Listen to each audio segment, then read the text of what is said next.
In the forest and woodlands, there were plenty of trees for very impressive dwellings.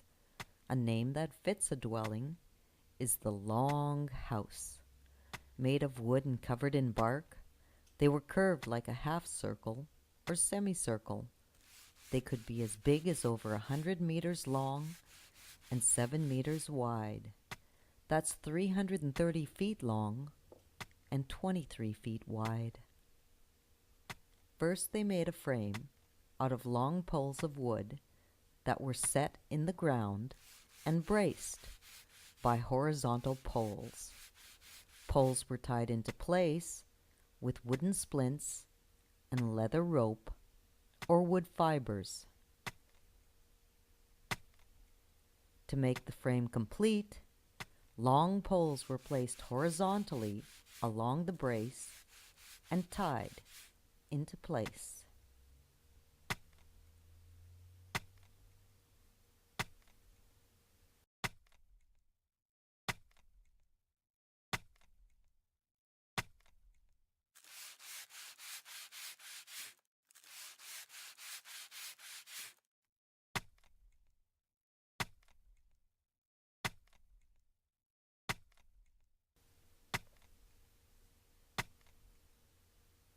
Young trees called saplings can bend and shape. The roof is made by bending and tying the young smaller tree poles into place. The young trees are set in the ground, then bent towards the center. One tree on one side, one tree on the other, bent towards each other and tied at the top. This created an arc. To make it strong and stay in place, they tied the saplings to the frame. They did this over and over, all down the line, from one side to the other.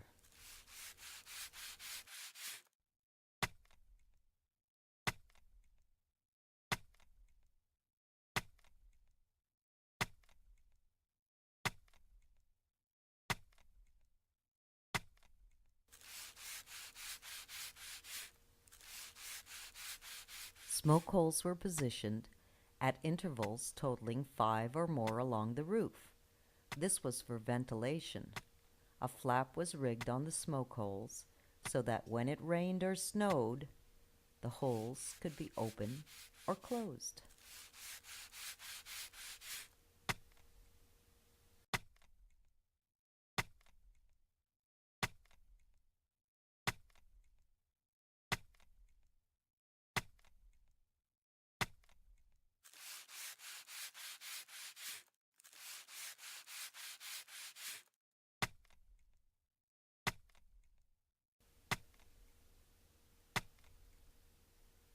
The series of these semicircle frames created the arc-shaped roof.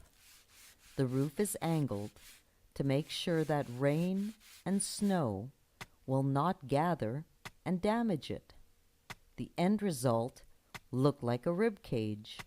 The overall height of the longhouse is about 4 to 6 meters tall. That's 15 to 20 feet up.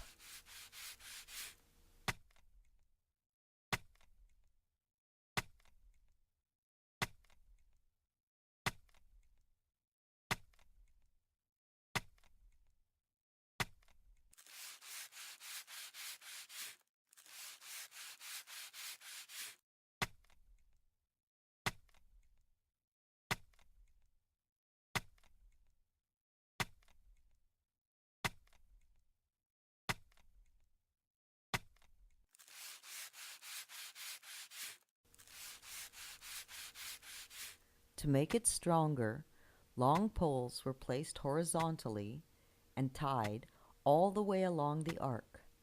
Each time the horizontal pole passed the body frame, another tie was made.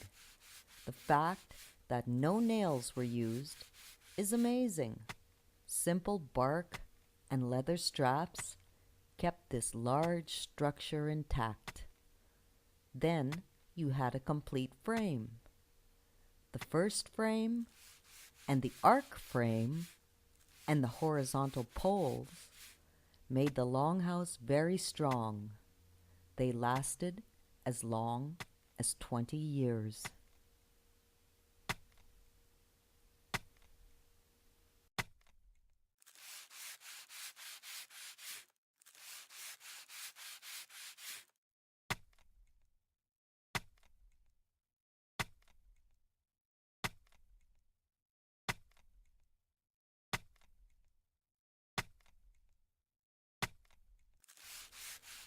Once they had the shape of the longhouse in place, they covered the house with bark. Trees are cut, and the bark is carefully removed in sheets less than a meter in height and about 2 meters wide. That's 2 by 6 feet. The bark is laid out and flattened. When ready, the bark shingles are tied into place on the framework using bark rope. The bark is sewn into place and layered like shingles on a roof. They are overlapped to keep the rain and snow from coming inside. Bark shingles cover the complete outside arc of the longhouse.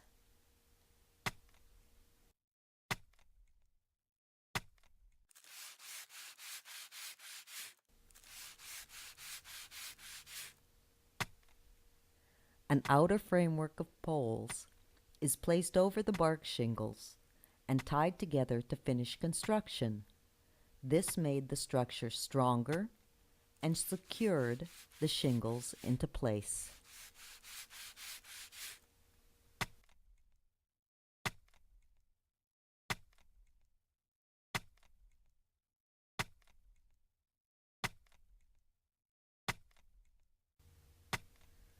The longhouse had inner walls that divided the place into usable spaces, either as storage or living spaces.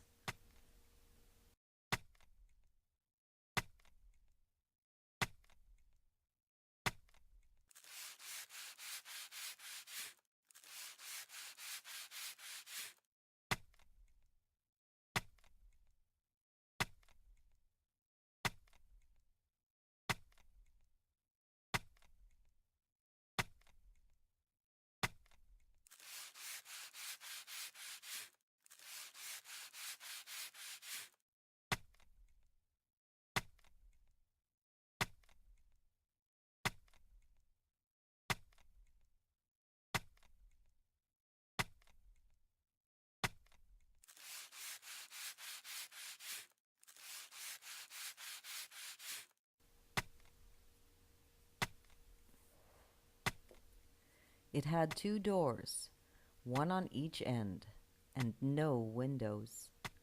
Early explorers wrote about how dark the inside of longhouses were. The doors were made with the same supplies as the rest of the dwelling.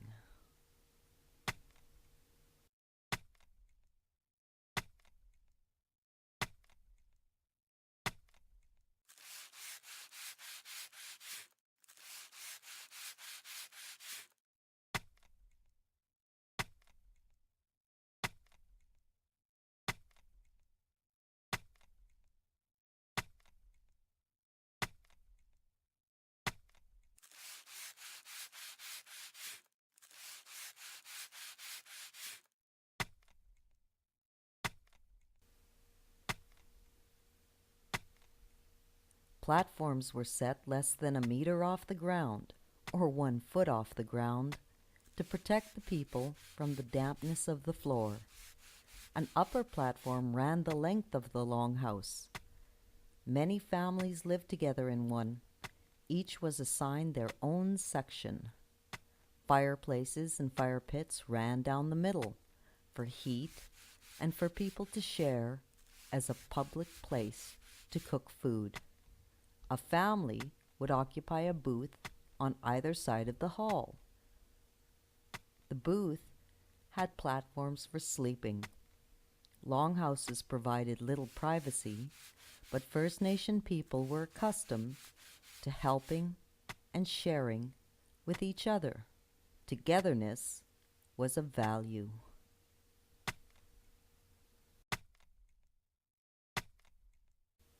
All these families lived together and helped each other, creating a strong bond.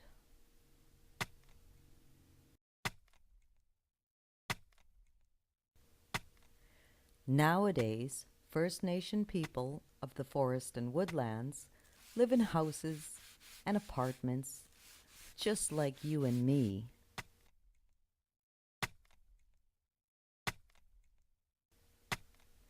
The history of the Longhouse as a physically and symbolically important structure has earned its respect.